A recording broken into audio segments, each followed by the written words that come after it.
ny fandresen'ny mpino kristianina. Ny fandresen'ny mpino kristianina, fandaharana totosain'ny Faramalala Razanajatovo, hoenoinao eto amin'ny onjam-peon'ny radio vaovao masoa isaky ny amin'ny ora toy izao. Amin'ny anaran'i Jesosy Kristy ilay marina no iarabako anao indray ry havana amin'izao aliny alatsinainy izao ary androsoako ao anatin'ny tokantranonao. Miarabanao amin'ny anaran'i Jesosy Kristy, finaritry mielohan izay anatanterahantsika izao fandarana izao dia andeha isika hiara-iombona amin'ny vavaka isika tompoko. Misaotra anao izay Andriamanitro, nitantananao anay nandritra izay tontolo andro anio ety.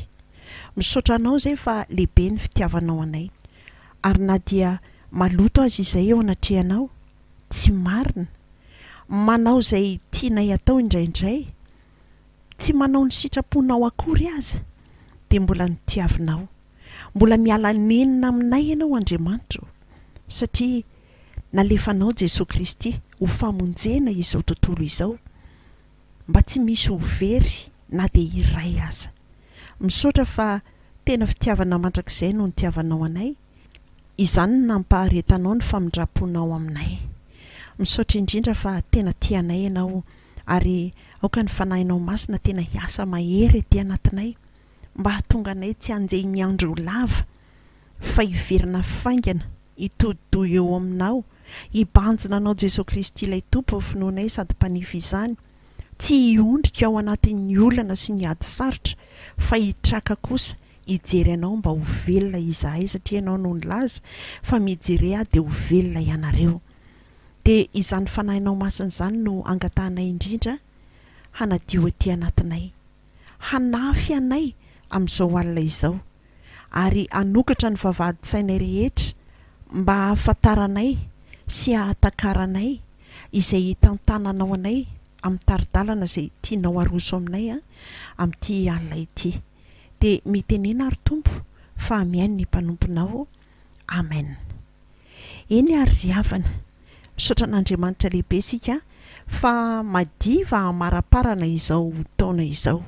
Misaotra an'Andriamanitra fa navelany namakivaky an'izay taona 2024 izay tena taona miavaka teo amin'ny fiainan'ny zanak'olombelona, fa tsy mora ny niseho, tsy mora ny fizahanttoetra, tsy mora ny fakapanahy, fa kosa matoa velan'Andriamanitra nandalo izany rehetra izany dia ny zavatra rehetra nataon'Andriamanitra dia misy antony avokoa, araka ny ohabolana 12 ny 14. Ny antony moa dia arakaraky ny fifandraisantsika amin'Andriamanitra ihany, izany no ahafantarana ny antony.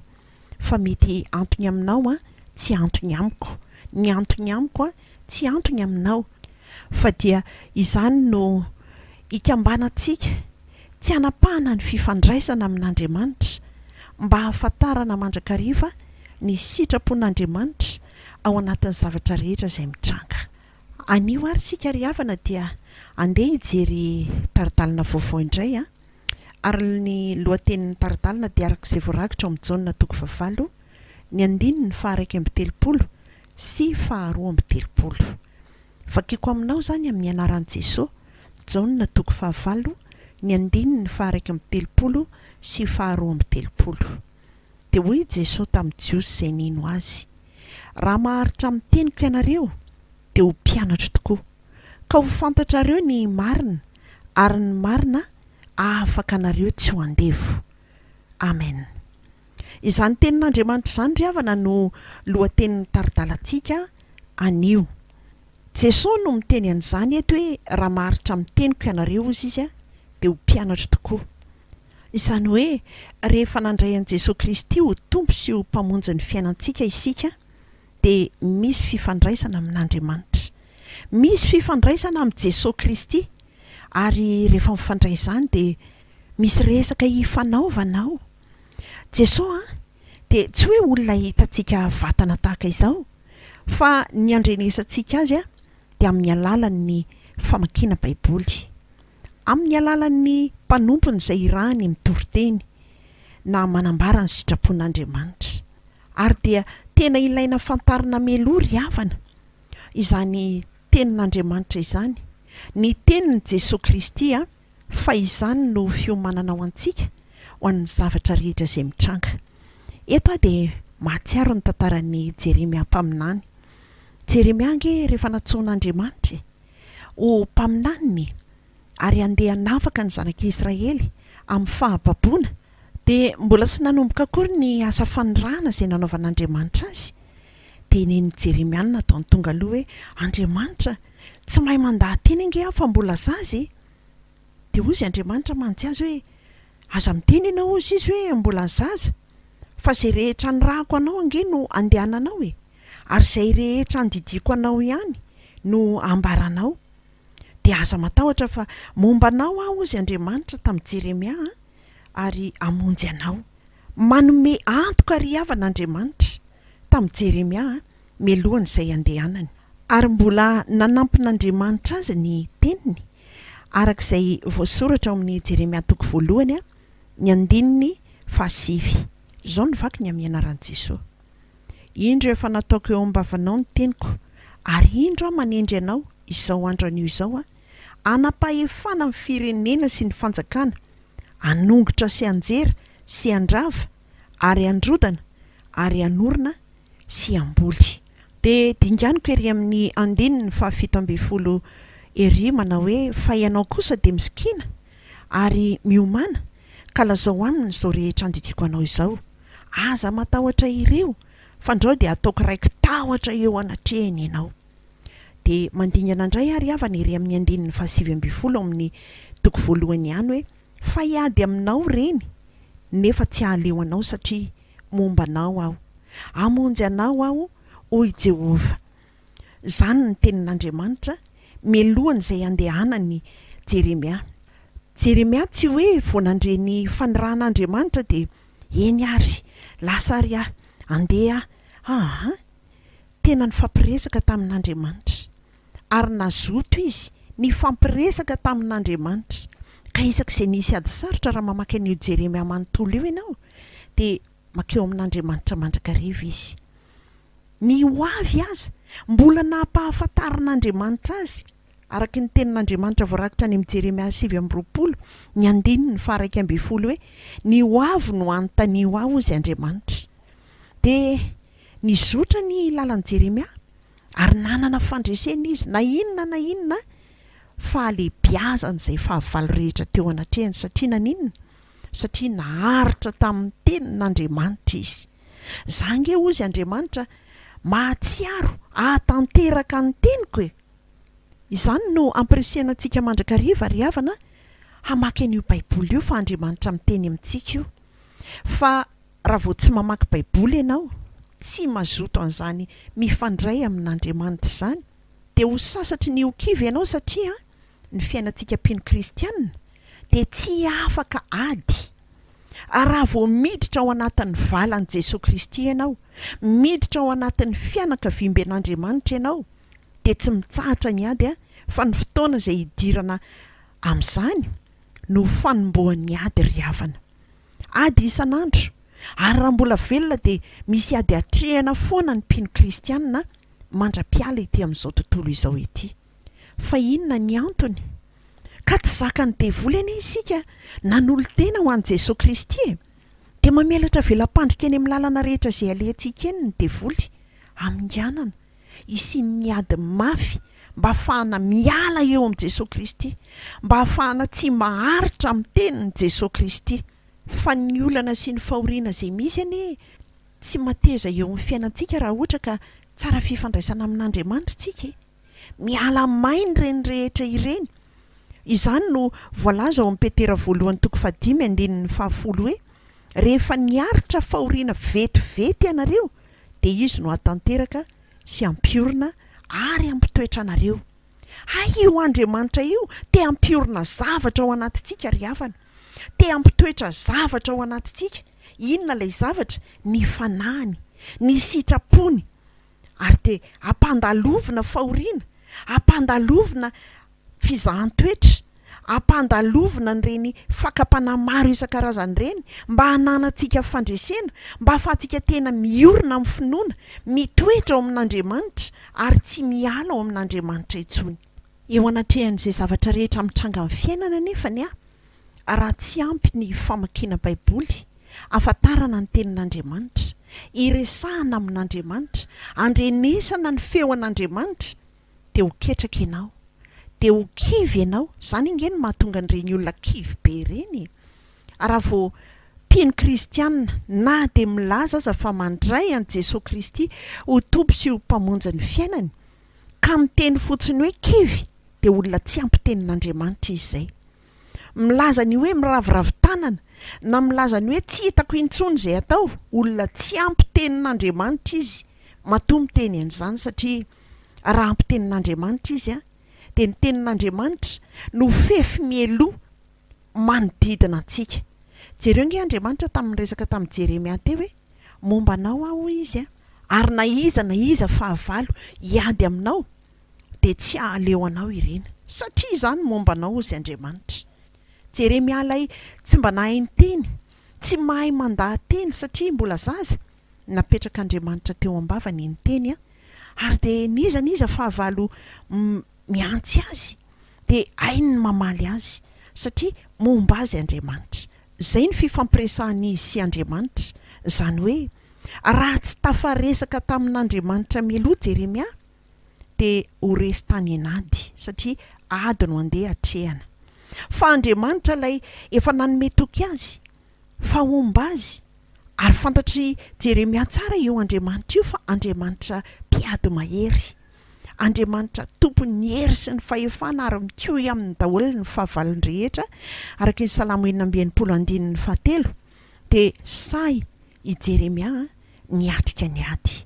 Ry havako, ianao izay mandre izao fandaharana izao, te ombanao anie Andriamanitra, te hampandresy anao anie Andriamanitra ao anatin'ny adinao fa sao dia mba ianao no tsy mandre ny teniny milaza an'izany.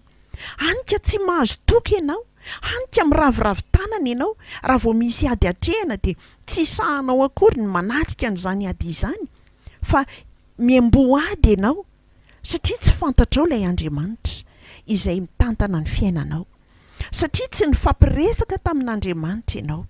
Ho ahy manokana ry havana, mialohan'ilay fotoana izay naharariana teo iny, izay efa nambarako teto moa izany, dia rehefa mamaky baiboly dia Andriamanitra manasitrana foana, any amin'izany pedy izany foana no voavaky. Andriamanitra manafaka, Andriamanitra mamonjy. Isaia moa no nivakiana tamin'izany fotoana izany, dia gaga mihitsy aho hoe Jesosy misy ady mafy hatrehako veo mampatonga n'izany teny izay voambara izany. Dia kanjo tonga ny aretina, nanafika mafy tokoa ny aretina, ny vonto be avokoa, na ny tarehy na ny tanana na ny tongotra, tsy afaka nandeha, tsy nahazaka ny vatako intsony satria lasa mavesatra. Dia teo no nampatsiahivin'Andriamanitra, ary mahatsiaro ny tenin'Andriamanitra tamin'ny Jeremia hoe mampatsiahy ny teny rehetra ho izy amin'izay andehananao. Dia nahatsiaro ny tenin'Andriamanitra teo no nivavaka hoe Andriamanitra, zao avy ny voalazanao amiko, hanasitra anay ianao, hanafaka ahy ianao, hamonjy ahy ianao. Dia napetrako ny fitokiako ry havana teo amin'Andriamanitra. Tao angeny no efa nisy raitapo izay efa nifampiresaka mihitsy hoe ohatran'ny tsy haharitra angamba ny fahavelomako, fa marina amin'ny teniny ry havan'Andriamanitra. Manatanteraka ny teniny izy amin'ny fotoana izay anatanterahany an'izany. Mampirisika anao ry havana, mamaky baiboly ianao, avelao Andriamanitra hiteny aminao, hanome toky anao amin'izao ady sarotra izay lalovantsika ety amin'izao tontolo izao ety. Fa rehefa tsy mahafantatra ny tenin'Andriamanitra ianao, dia izany ange ilay nambaran'ny Jaona 4:2 hoe raha fantatrareo ny marina ho izy dia ny marina no hanafaka anareo tsy ho andevo. Maro be nge amin'izao fotoana izao na dia mpino kristianina azy andevo ny trosa, ny atao hoe trosa dia mindra mbola amin'ny olona nefa mbola tsy manan-kantenaina akory ny hamerenana azy. Fa raha toy indray ianao mandeha amin'ny toerana iray ohatra hoe andeha ho any an-tsena miaraka amin'ny namanao, dia mindrana vola ianao fa tsy ampy ny volanao, dia any an-trano ianao manome ny volany, dia tsy troso izany amin'izay. Ny tiako ambara dia raha efa misy antoka ahafahanao mamerina azy dia tsy troso izany. Fa be dia be ny olona amin'izao mangataka vola etsy, mitrosa etsy sy eroa nefa tsy fantatra hoe inona ny hamerenana an'io, tsy fantatra akory. Ao ny andevon'ny fitsangatsangana, ao ny andevon'izao tontolo izao amin'ny filalaovan-dratsy, amin'ny fanaririana fotoana, amin'ny kilalao maro isan-karazany izay tsy mahavoka-tsoa akory. Ao ny efa andevon'ny finday, ao ny andevon'ny fahasiahana sy ny fehikizitianana, ary dia misy tena miompy an'izany mihitsy hoe tsy mahalala angaha, ataoko mahafantatra ny anarako iny androany, dia tena iainany anie izany kanefa mitonona anarana ho mpino kristianina, milaza fa efa nandray an' Jesosy Kristy ho tompo sy ho mpamonjy ny fiainany. Ka aiza raha moa ny isian'ny fandresena amin'izany? Tsy misy ny fandresena raha toa ka izany no mbola fiainana iainany mpino kristianina. Fa raha fantatrao kosa ny marina, dia ny marina anao nafaka anao tsy ho andevon' izany rehetrarehetra izany. Iza moa ilay marina? Sa inona ilay marina? Ny marina ry havana dia Jesosy Kristy tompo Andriamanitra. Araka izay voalaza any amin'ny Jaona 4:12, ny 5 milaza indrindra Jesosy manao hoe izaho ny lalana sy fahamarinana ary fiainana. Dia any amin'ny Jaona 1 indray, ny 2 fantatsika loatra, dia milaza fa ny teny dia Andriamanitra. Izany hoe ny marina dia ny tenin'Andriamanitra. Dia raha adika izany ilay Jaona 5:12 teo dia ny hoe raha fantatrao ny tenin'Andriamanitra dia ny tenin'Andriamanitra no hanafaka anao tsy ho andevo. Amin'ny tokantrano, raha mahalala ny marina ianao dia ho afaka ao anatin'ny ady sarotra rehetra ao anaty tokantrano. Amin'ny fahasalamana, raha mahalala ny marina ianao, mahalala momba ny fanasitranana ianao, dia ho sitrana ianao. Amin'ny vola izay kirakirainao io, raha mahalala ny marina ianao, dia tsy hitrosa mandrakizay izany intsony ianao. Amin'ny zavatra rehetra amin'ny fiainantsika zanak'olombelona, indrindra isika mpino kristianina, raha mahalala ny marina isika ry havana, dia ny marina no hanafaka tsy ho andevo. Raha mahalala ny tenin'Andriamanitra mahakasika ny fiainantsika, io fiainantsika io nge voarakitra ao anaty baiboly avokoa Andeha hiasa ianao, misy teny momba ny asa ao. Andeha hilalao ianao, misy teny momba ny hilalao ao. Ao anatin'ny hatanorana ianao, misy teny sy hafatra ho anao ao. Efa ao anatin'ny fanterana ianao, misy an'izany ao. Sa mbola zaza, sa mbola tanora ianao, manana anjara avokoa ny olona rehetra, hatramin'ny tokantrano, hatramin'ny fiarahamonina, hatramin'ny ray aman-dreny mpitandrina, hatramin'ny fiangonana, misy an'izany avokoa ao ry havana. Indraindray nge dia mandeha fotsiny amin'izao isika, resaka mpino kristianina ny resaka eto, dia manao izay tiana atao, dia miliba amin'ny ara-nofo rehetra, miteniteny foana indraindray. Fa fantatrao fa rehefa mpino kristianina isika dia eo anatrehan'Andriamanitra mandrakariva izay rehetra alehantsika sy ataontsika. Ary entiny ho tsaraina izany araka ny voalaza any amin'ny toroteny. Malahelo Andriamanitra eo anatrehan'ny fanaovataovam-poana, ary izany no ambarany eo amin'ny Hosea 4:5 hoe ringana ny oloko noho ny tsy fisian'ny fahalalana. Satria ianao efa nandany fahalalana, ka dia mba ho lavitra kosa tsy ho bisoriko intsony. Efa nanadino ny lalàn'Andriamanitra ao ianao, ka dia mba hadinoiko kosa ny zanakao. Zava-doza ry havana araka izany tenin'Andriamanitra izany ny tsy fahalalana ny soratra masina, araka izay nolazain'i Jesosy any amin'ny Matteo 2:7 hoe mahadiso hevitra anareo ny tsy fahafantaranareo ny soratra masina. Ary maharingana izany araka ny tenin'Andriamanitra voalaza araka izay nivakiana tao amin'ny Hosea 4:4 teo.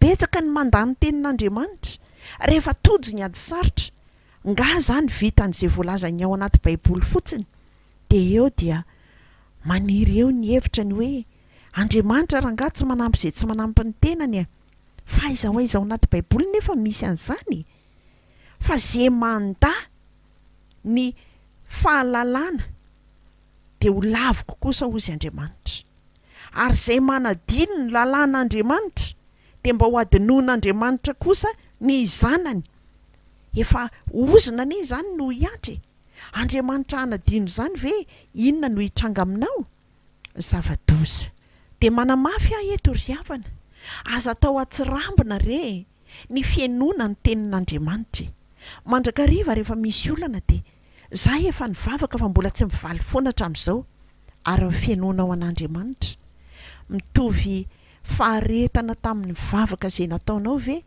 ny faharetanao miaino ny tenin'Andriamanitra fa Andriamanitra no efa niteny fa izay maharitra amin'ny teniko no mpianatra hoy izy ka dia ho fantatrareo ny marina ao anatin'izany mampianatra Jesosy Kristy zany ka ny marina no anafaka tanteraka ao anatin'izay rehetra mangeja io marina io no manafaka anao amin'ny fatotra io marina io no manafaka anao amin'ny tsy fahalalana ny mahavariana ry havana rehefa misy olona iresahana tenin'Andriamanitra dia izy migaga hoe ay ve misy an'izany ao anaty baiboly eo indraindray reny ombay mitadidy izay vao mandeha ny andro tsiny ihany no ampaherezana azy ay ve misy an'izany koa ao tootry ny tsy te halala izany intsony ny mpino kristianina amin'izao fotoana izao noho ny hasarotry ny fiainana fa manambara indrindra Andriamanitra arak'izay rentsika teo amin'ny Hosea 4 teo fa izay tsy mahalala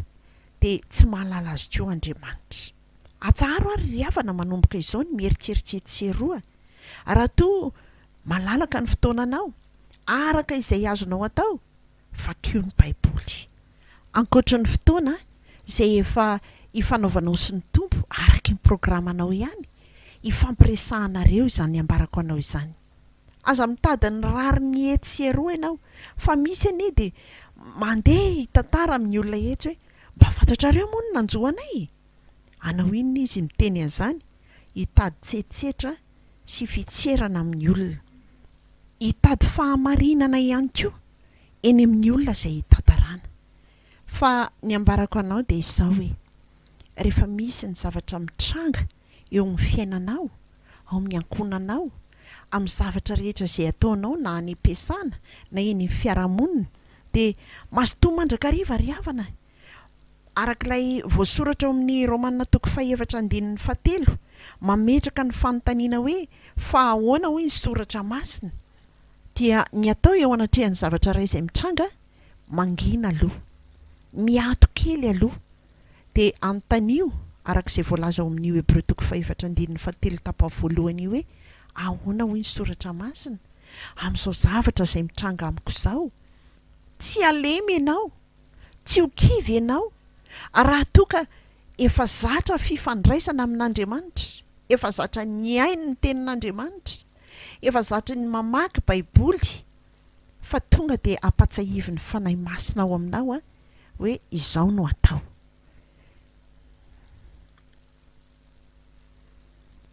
ao amin'izany tenin'Andriamanitra izany ihany mantsy ry havana ny tena misy ny marina ka raha tsy fantatrao izay voalazao izay tian'Andriamanitra aseho sy hitondrana anao eo amin'izay miseho sy misy ady sarotra misy eo aminao dia andevony izay mitranga eo ianao ianao ilay tokony manapaka ny olana rehetra izay mitranga eo amin'ny fiainanao ianao indray no tapahany efa nataon'Andriamanitra isika hoe manjaka amin'ny zavatra rehetra manjaka ety amin'izao tontolo izao fa lasa mpanjaka reraka anie lasa mpanjaka kivy anie raha vao tsy misy fifandraisana tsara raha vao tsy mihaino tsara ny tenin'ilay tena mpanjakatsika dia ho reraka ihany ry havako raha te hitady olona re ianao anafaka ny olanao iresahanao an'izay zavatra rehetra manjoanao dia manoro-hevitra anao hoe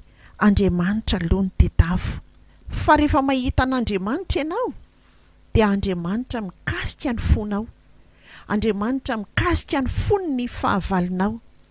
Fa Andriamanitra aloha no tedafy voalohany. Efa niteny izy fa tadiavo aho izy dia ho velona ianareo. Arak'izay voalaza any amin'ny Amosa 5:1-4. Fa ny fanatrehan'Andriamanitra ry havana eo amin'izay itedavanao azy dia mahatonga fahavelomana. Tsaroanao moa i Lazarosy. Lazarosy ange mpianatra tena tiany Jesosy fa narary izy io, fatatsika loatra izany tantara izany. Fa nga Jesosy tonga teo raha tsy efa maty izy. Ary rehefa eo Jesosy, manatrika Jesosy, dia tsy maintsy misy ny fahavelomana ka dia velona indray Lazarosy. Inona ny maty eo amin'ny fiainanao? Na inona re fahafatesam-piainana misy eo aminao tadiavo Jesosy, tadiavo Andriamanitra fa ho velona ianao. Na dia efa ao anatin'ny atao hoe 20 taona aza ny sin'izany hoe olana nisy teo aminao izany, ny fanatrehan'i Jesosy, ny fitedavanao an Jesosy, dia mahatonga fahavelomana eo amin'ny fiainanao indray ka anananao fandresena, anananao hery. Araka ny voasoratra any amin'ny tantara voalohany 2:22 hoe mitadiava ny Jehovah sy ny heriny ka tsy ao mandrakariva ny tavany. Fa rehefa tena izy ny katsahanao hitanao anie ny fahamahivananao amin'ny entana rehetra izay mianjady eo amin'ny fiainanao. Ho an'Andriamanitra irery ry havana ny voninahitra, andeha isika hiombona amin'ny hivavaka isika tompoko. Misaotra anao izay Andriamanitra noho ny amin'ny fampahatsahivanao anay indray, fa raha tsy mitombo ao aminao zahay, raha tsy miezaka mitady mahafantatra ny marina izahay, dia ho feno faharesena ny fiainanay. Misaotra indrindra fa mitarika ny lalana mandrakariva ho amin'ny lalam-pandresena ianao, ary manoro anay tsy kelikely hatrany hatrany izay lalana fantatrao fa tokony andehananay. Dia ampianaro izay Andriamanitra amin'ity herinandro ity indray mba anana fahazarana ifandray aminao. Fa efa voalaza fa mifakazara mitsitoa ianareo dia hiadana, fa izany natongavany soa aminareo. Misaotra indrindra Tompo fa tena tianay ianao. Tsapanay izany, porofoinao isan'andro san'andro aminay izany fitiavanao izany. Tehirizo izahay ao aminao ary ho hiara hiafina aminao ny fiainanay iray manontolo. Amin'ny anaranao Jesosy Kristy nangatanay izany vavaka izany. Misaotra Tompo. Amen. Omeko anao ry havana ny larana finday raha misy izay tianao hifandraisana dia 034 11 293 24. Velome.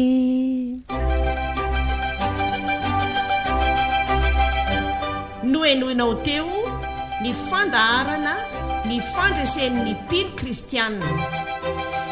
Ny fandresen'ny mpino kristianina natolotry Faramalala Razanajatovo teto amin'ny onjam-peon'ny radio Vaovao Maso.